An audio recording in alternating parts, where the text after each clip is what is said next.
Olá, seja muito bem-vindo a mais uma entrevista especial aqui no canal Empreender. Eu sou Camila Xavier e te convido a ficar comigo pelos próximos 27 minutos. Hoje nós vamos conversar com Carlos Cury, que é diretor IDESAN de Inovação em Bioeconomia. Nós vamos saber como a demanda climática e o cenário mais seguro para investimentos têm atraído empreendedores e startups para negócios inovadores na Amazônia. Oi, Carlos, seja muito bem-vindo. Olá, Camila. Carlos, como que as startups de bioeconomia na Amazônia Legal, elas têm respondido aos desafios da mudança climática, mantendo aí a floresta em pé, né, e desenvolvendo soluções inovadoras? A gente tem visto cada vez mais essa resposta do empreendedor para o uso sustentável da biodiversidade amazônica. Isso tem acontecido por um conjunto de ações que promovem essa consequência, né, que são novos negócios a partir do uso da biodiversidade amazônica. E ele vem de um aprendizado da academia, principalmente, como uma das fontes do conhecimento sendo traduzido para soluções de mercado, agregando valor na floresta. Sim. E qual que é o papel do Programa Prioritário de Bioeconomia como política pública, né, na promoção do crescimento e amadurecimento das startups na região amazônica? O Programa Prioritário foi uma agenda criada pelo MIDIC e pela operação da SUFRAMA, né, dentro do arranjo do Polo Industrial de Manaus, para incentivar que as empresas do Polo Industrial de Manaus, que têm obrigação de investimento em pesquisa, desenvolvimento e inovação, que elas descentralizassem seus investimentos para a bioeconomia. Então, é uma agenda de investimentos em P&D já tem mais de 25 anos, e as empresas fomentam-se em desenvolvimento tecnológico a partir de uma obrigação de que reinvestir os 5% do seu faturamento aqui na região. Isso gera muita agenda no mundo da tecnologia, da informação, e passou, a partir de 2018, a estar disponível para a bioeconomia também, quando o governo fez essa agenda chamada Programas Prioritários. Então, o que era a prioridade que o governo considerava para descentralizar esses recursos? Criaram-se 5 programas, um deles é o Programa Prioritário de Bioeconomia. Então, as empresas do Polo Industrial hoje podem apoiar o desenvolvimento da bioeconomia da Amazônia de uma forma simplificada, usando as suas obrigações de investimento, e gerando resultados para o interior da Amazônia relativos a novos negócios, a integração de cadeias produtivas, desenvolvimento de novos ativos que promovam com efetividade uma nova bioeconomia para a Amazônia. Entendi. E Carlos, como que as peculiaridades, né, da Amazônia, como os desafios de logística e acesso a mercados, eles impactam o valor médio dos investimentos nas startups de bioeconomia em comparação com outras regiões do país? Exato. A gente tem que fazer essa conexão, né? Quando um negócio está sendo pensado para a Amazônia, ele está sendo pensado para uma região que corresponde a quase 60% da área do país, que é um dos 10 maiores países do mundo. E então, isso tem que ser totalmente planejado para essa realidade. Então, algumas condições de acesso a produtores para fazer agregação de valor e acessar mercados, elas se tornam muito remotas, muito distantes. E com o passar dos anos, com a evolução dos processos de pesquisa, dos projetos comunitários e das inovações tecnológicas que a gente vive no nosso dia a dia, isso tem se integrado um pouco mais. Apesar dessa integração abrir uma possibilidade de ter mais viabilidade, né, dessas novas startups, não deixa de ser difícil uma operacionalização tão distante, tão remota, tão complexa. Mas isso trata normalmente que os negócios precisam um pouco mais de investimento inicial para corrigir esse ajuste, se adequar nessa realidade para poder posicionar-se no mercado e realmente fazer o ciclo fechar, de conectar o ativo, agregar valor e conectar com o mercado. Tanto que os projetos que o PPBio apoia, né, estão em média no valor de R$ 1.200.000, com alguns preços um pouco menores, outros um pouco maiores, mas a média é esse valor. que permitem que a gente consiga ajudar também, além de superar esses desafios, estruturar o negócio, que é outro desafio grande também. Quando a gente está falando de bioeconomia, a gente está dizendo normalmente de um processo produtivo, olhando para o perfil até característico de uma startup, que é olhar para um problema específico e transformar uma solução para aquilo e atender de forma muito boa, né? Isso tem acontecido. Então, a gente tem recebido propostas de elos da cadeia produtiva que estão sendo resolvidos e querem se posicionar como uma ferramenta do mercado. Isso é uma coisa muito boa. Então, desde transporte para produtos perecíveis, com mais agilidade, mais conservação, conexão de remota, conexão para conservação de produtos e conexão de conhecimento, né, de saber entender a logística local, como montar esse quebra-cabeça, que às vezes é a logística fluvial da Amazônia, daqui da região do Amazonas principalmente. Então, são atores que estão gerando soluções nos elos das cadeias, de modo que a gente pode olhar para a cadeia produtiva de uma forma diferente, não mais tão fragmentada e fragilizada, mas sim mais composta de soluções que podem ser conectadas e se desenvolver. E aí, com isso, a gente tende a tornar mais acessível e mais fácil que esses produtos de valor agregado, esses produtos que estão olhando para a cadeia produtiva da Amazônia, consigam entrar na cadeia e vender, né, se comercializar nos mercados consumidores, esse seu conhecimento traduzido em produtos, de um modo cada vez mais efetivo. A gente está bastante motivado com as soluções que têm sendo apresentadas para nós apoiarmos. Sim. E de que maneira, Carlos, as startups de bioeconomia, elas contribuem para a redução do desmatamento da Amazônia, para a geração também de renda baseada na natureza bem conservada? Legal. Esse é o primeiro da necessidade da Amazônia, né? Quando a gente fala sobre uma projeção de continuidade da floresta amazônica, ela precisa ter uma economia baseada nela, baseada nos ativos da biodiversidade local.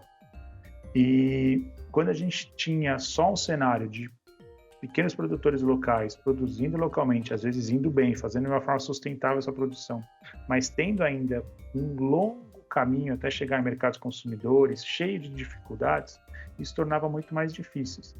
As startups, elas estão conseguindo entrar na cadeia gerando soluções, oferecendo serviços para essas cadeias, como eu narrei, né, na pergunta anterior, e também estão sendo desenvolvidas aqui para agregar valor localmente. Então, elas conseguem se conectar com produtores, com proprietários de terra, com usuários de florestas e recursos naturais em geral, se conectar mais próximo. Então, o produtor que estava ali fazendo, por exemplo, o manejo de pirarucu, não precisa mais chegar no mercado da Holanda para ter um valor reconhecido de mercado adequado para o processo produtivo dele, que inclui a conservação da floresta. Pode ter uma startup aqui próximo a ele que vai estar fazendo isso. Isso facilita demais também. A gente vê essa aproximação de entidades, né, como startups e negócios de impacto, com disposição para fazer boas práticas comerciais justas, saudáveis e valorizando a conservação da floresta, estão aqui no norte, próximas dos grupos produtores. E esses grupos produtores passam então a ter esse mercado consumidor mais próximo dele, pagando preço justo e de reconhecido, e também recebendo soluções tecnológicas que os ajudem a se desenvolver. Então, a gente começa a olhar para a floresta, para a reserva legal de uma propriedade, para uma área de unidade de conservação, um projeto de assentamento que tem uma grande área florestal, onde esses ativos que estavam lá adormecidos, porque não tinham mercado, passam a estar com um mercado mais próximo, pelas startups que estão se desenvolvendo aqui, agregando valor nesses ativos da biodiversidade, toda a floresta amazônica, recursos florestais, não florestais, recursos hídricos, pesqueiros e toda a biodiversidade daqui. E considerando aí a diversidade de setores abrangidos, né, pelas startups de bioeconomia, como extrativismo, agricultura sustentável e o aproveitamento de resíduos, como que essa variedade de atividades ela influencia a dinâmica econômica da região, Carlos? Ela é outra necessidade que a gente via ao aportar uma condição, né, de conservação da floresta amazônica para o desenvolvimento econômico local. A biodiversidade em si, cada espécie que compõe essa biodiversidade vai ser uma cadeia produtiva. Então, é um esforço extra de você não reduzir em poucos ativos, que, né, se você retroca uma biodiversidade inteira por poucos ativos, você fica com a condição da floresta sempre fragilizada.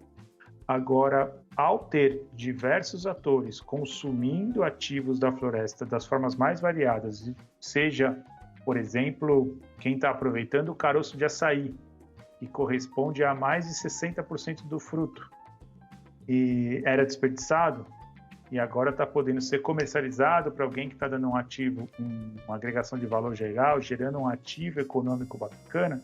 Então você consegue usar melhor a biodiversidade, mesmo as já utilizadas hoje em dia, e olhar para os ativos, né, da biodiversidade que não estão sendo utilizados ainda, sendo com chances mais promissoras de gerar resultados para efetivamente, né, a bioeconomia, ou a economia da biodiversidade, está acontecendo, estando, como eu falei novamente, mais próximos, quem quer consumir pagando preço justo, porque vai conseguir agregar valor nesses ativos de uma forma diferenciada, estando por aqui mesmo, no norte do país. Legal, Carlos. Eu vou pedir agora a você só uma pausa breve, porque nós vamos agora para um rápido intervalo e na volta nós vamos continuar conversando com o Carlos Cury, que é diretor IDESAN de Inovação em Bioeconomia. Não saia daí, a gente volta já.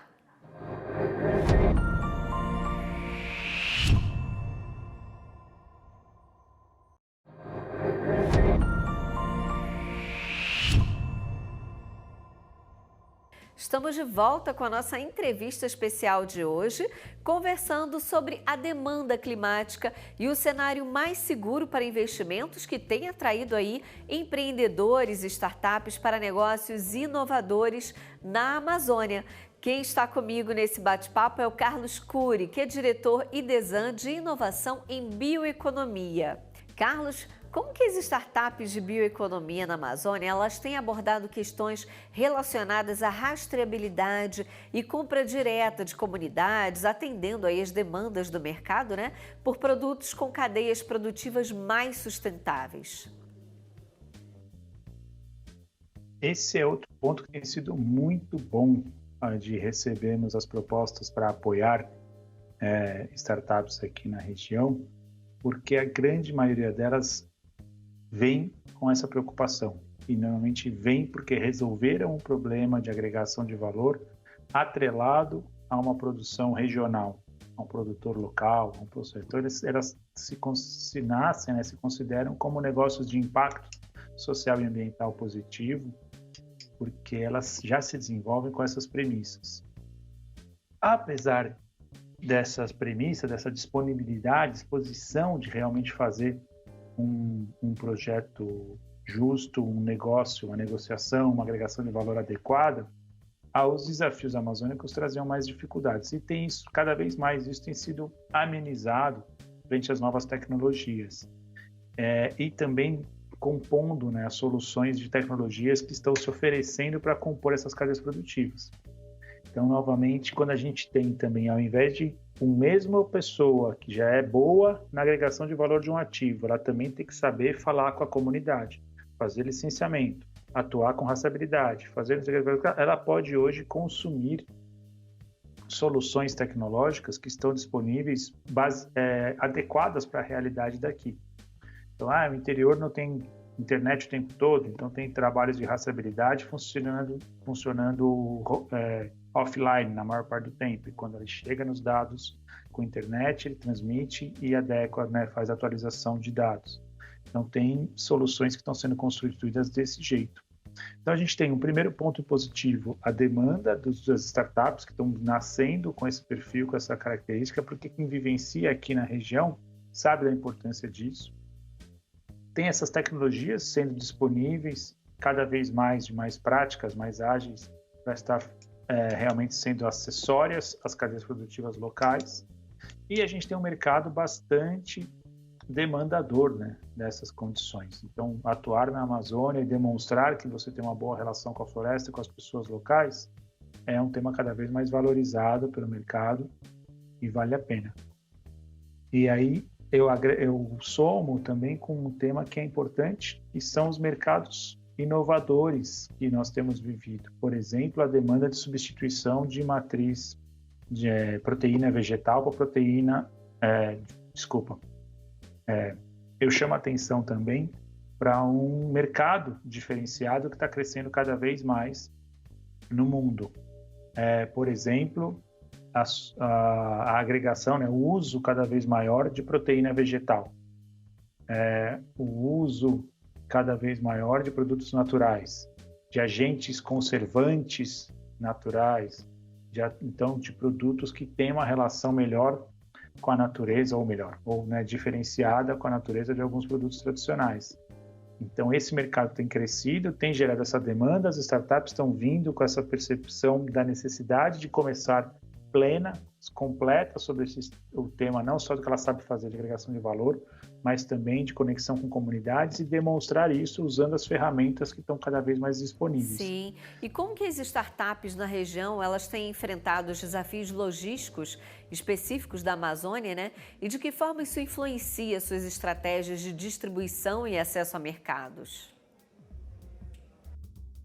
Hoje elas têm buscado acionar os negócios que estão se apresentando como solucionadores dessas cadeias, de modo que elas não precisam internalizar o desenvolvimento de uma solução caseira, né, dentro dela, onde ela deixa de usar a especialidade dela, que seria a agregação de valor de um ativo, para se especializar num tema de logística, por exemplo, como poder acionar atores. A gente tem uma das startups aceleradas, chama Navegan, ela é o Uber amazônico. Então, ela conseguiu se condicionar, se preparar para essa realidade amazônica para oferecer uma solução que leva segurança para quem está consumindo produtos locais, que leva garantia no ativo e que ajuda a tornar o produto mais barato, o custo logístico mais barato na região. Então, esse é um ator que está disponível hoje para todo mundo que tem agregações de valor, para desenvolvimentos de tecnologias que possam agregar valor, possam ser utilizadas. E isso ajuda a gente conseguir acessar mercados que normalmente estão mais distantes da Amazônia. Isso também tem que ser pensado para esse ativo e a gente tem visto modos diferenciados de agregação de valor local, conseguindo atingir mercados que reconheçam esse papel todo que é a produção sustentável, inclusiva e com conservação dos ativos da biodiversidade amazônica exigem, né, no reconhecimento de valor necessário. Tem motivado clusters de produção, comercialização, tem grupos de produtores fazendo parcerias, tem agendas de ESG como parceiro de uma iniciativa que o IDESAN também é parceiro dela, que é chamada Amazônia em Casa, Floresta em Pé, onde o Mercado Livre é um parceiro dessa tecnologia e outras transportadoras também são parceiras que ajudam a custear um pouco mais essa logística para que o que começou lá no interior da floresta consiga chegar em centros de distribuições cada vez mais próximos dos centros consumidores de uma forma mais barata e mais eficiente. Então é uma parceria que também ajuda a se desenvolver melhor esses produtos. E um outro custo de produção que está sendo bastante melhorado, vamos dizer, a gente espera que está fazendo, é o apoio no desenvolvimento de ferramentas locais. Por exemplo, embalagens. Em vez de ter que importar a embalagem para chegar até a Amazônia, para depois voltar com o ativo de fora, embalagens com ativos naturais, biodegradáveis e tudo mais, estão sendo desenvolvidas por startups locais daqui. Então, ajudam novamente a montar esse ecossistema de serviços e soluções que olhem para o futuro de realmente ficar mais ágil a forma de produção aqui na região. Sim. E, Carlos, quais são aí os principais setores de negócios abrangidos pelas startups de bioeconomia na Amazônia Legal? Como é que esses setores eles contribuem para a diversificação econômica da região? Hoje, os projetos que o IDESAN tem apoiado de maior volume são no setor de alimentos, de cosméticos e uma iniciativa nova de novos ativos para o uso aqui no Polo Industrial de Manaus, principalmente o bioplástico. Então, a substituição de uma matriz não renovável por uma matriz renovável amazônica. Esses são os 3 players. No setor de alimentos, esse crescimento da demanda de consumo de produtos naturais, produtos com origem, com um mercado justo nas relações comunitárias e de conservação da floresta, e de tendências de consumo como as proteínas vegetais, como os superalimentos, isso tem sido uma inovação que tem dado oportunidade para os negócios e para as startups do norte do país terem os ativos amazônicos no mercado. Nos cosméticos, os produtos naturais também, né, com substituição de produtos que têm origem não renovável por produtos renováveis, tem dado uma oportunidade boa para que essas startups que estão lotadas aqui na Amazônia se posicionem, se apresentem a partir dos ativos da biodiversidade local. E aí podendo também largar com vantagem, porque tem uma chance de prospectar novos ativos que nem sempre estão no mercado, pelo menos não no mercado brasileiro. Por exemplo, hoje tem uma boa espécie que chama sangue de dragão, que já tem um uso em maior volume assim, no Peru, na Colômbia, e tem sido agora utilizada pelas indústrias de cosméticos daqui de Manaus, e gerando um ativo diferenciado que chega no mercado natural e inovador, uma nova espécie, né, da floresta amazônica. Então, são essas características que estão abrindo oportunidades no mundo de alimentos e no mundo dos cosméticos. E nessa substituição de matrizes não renováveis por renováveis, expande um pouco mais, né, na linha de resíduos, gestão de resíduos, e na substituição de produtos que não teriam uma reciclagem tão fácil por ativos como, por exemplo, o bioplástico. Esses são os nossos maiores setores. Que bacana, Carlos. E como é que as startups elas têm explorado parcerias estratégicas para ampliar o seu impacto e alcance, tanto local quanto globalmente? Isso tem acontecido mesmo. Ao você ter mais atores gerando receita, movimentando essa inovação, tudo, a conexão ela vai acontecendo. Eu vou começar dessa linha por um reconhecimento também de um conjunto de agentes que estão ajudando a fomentar esse desenvolvimento.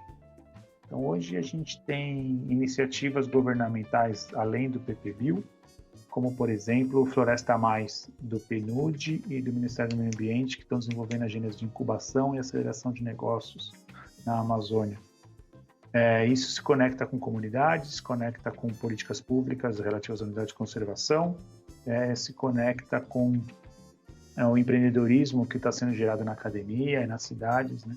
E junto a produtores também, né? Que têm se apresentado para desenvolver seus negócios. Outra iniciativa bacana, a gente teve um BNDES pública, né? O BNDES Garagem, que se desenvolveu também especializado para produtos da natureza. Então, ajuda a formar essas redes, essas conexões e ajudam a criar esse arranjo de maiores negócios fazendo isso. O Sebrae tem uma agenda do Inova Amazônia há alguns anos desenvolvendo programas de aceleração e desenvolvimento de negócios. Tem motivado também novas iniciativas, pessoas que estavam pensando mais no mundo da academia, a serem motivadas a pensar no formato empreendedor como negócio. E, por último, a Jornada da Amazônia, o CERT, do Instituto CERT, né, que tem desenvolvido também uma agenda de grande leque. Ao termos esse número grande de atores, as parcerias vão ficando mais fáceis de acontecer. Essas agendas também têm se falado, têm se conectado e buscando oportunidades de realmente ajudar esses negócios a se relacionarem. Isso tem criado uma rede de serviços e soluções para a floresta interessante. A gente um início, está ainda bastante engatinhando ainda, mas pelo recente prazo, né, o PPBio completou 5 anos ainda de operação, então mais o número de novas startups, novos resultados tem acontecido bastante. E um exemplo de redes de parceria que eu também conectei para mercados locais foi um exemplo que eu citei agora há pouco, foi o Mercado Amazônia, foi a iniciativa Amazônia em Casa, Floresta em Pé, né, que o site é amazoniaemcasa.org.br, e leva uma parceria com o Mercado Livre e outras transportadoras locais, junto com a startup Navegan, ajudando a fazer a logística dos produtos de pequenos produtores e de startups locais, e com isso chegando a mercados consumidores de uma forma mais ágil e mais barata, mais eficiente. Carlos, muito obrigada por esse bate-papo, por todos esses esclarecimentos, viu? Foi um prazer falar com você. Obrigado, Camila, mais uma vez pela oportunidade. Obrigado a todos que nos assistiram. Estamos disponíveis. Obrigada também a você por sua audiência, sua companhia. E olha, continue acompanhando aí a programação do Canal Empreender, que você sabe, né? Assistir é sempre um bom negócio. E eu espero você na próxima entrevista especial. Até lá!